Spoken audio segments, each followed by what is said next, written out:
Premier point, les institutions européennes institutionnalisent un chômage de masse en institutionnalisant, et sans le dire évidemment, parce qu'il n'est pas écrit dans les institutions européennes, la Banque Centrale Européenne a comme mission de garantir que le chômage soit au maximum. Hein. Effectivement, on se serait peut-être plus révolté. Non, non, c'est pas comme ça que disent les constituants européens. Ils disent la Banque Centrale Européenne, sera totalement indépendante des gens que vous allez élire.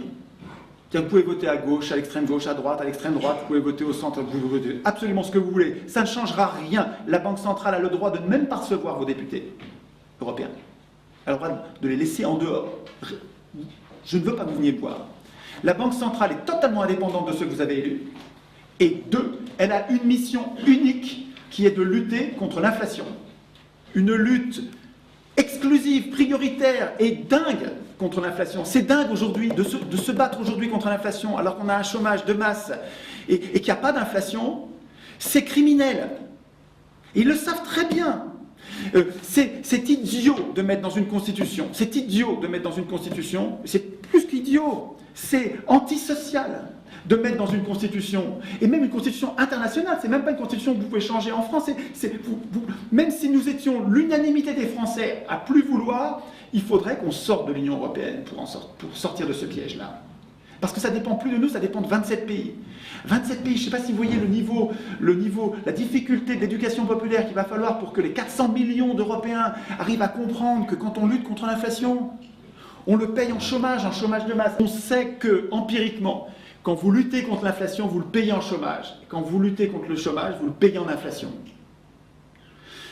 En gros, quand vous luttez contre le chômage, vous n'avez plus de chômage. Les gens savent que quand ils perdent leur boulot, ils vont en retrouver facilement, il n'y a pas de chômage. Ils vont être revendicatifs. Ils vont demander de meilleurs salaires. Parce qu'ils savent que si on ne leur donne pas un bon salaire, eh bien ils vont sortir, ils vont trouver un autre boulot. C'est affreux. On fixait la barre à 9 pour la France, 9-10% de chômage pour qu'on ne réclame pas des hauts salaires. Au Japon, ils sont plus dociles, il n'y a pas besoin de leur mettre le NERU, ça s'appelle NAIRU. C'est un taux de chômage minimum pour que les gens ne vous embêtent pas à demander des trop gros salaires. Au Japon, ils sont tellement disciplinés que 1% suffit. Je ne sais pas si vous vous rendez compte du niveau de cynisme de ceux qui nous gouvernent et de nos économistes, entre guillemets. Le NERU, c'est officiel, je ne vous parle pas, ce n'est pas des théories complotistes, c'est une doctrine. Il y a un niveau de chômage qui est calculé pour qu'il n'y ait pas d'inflation.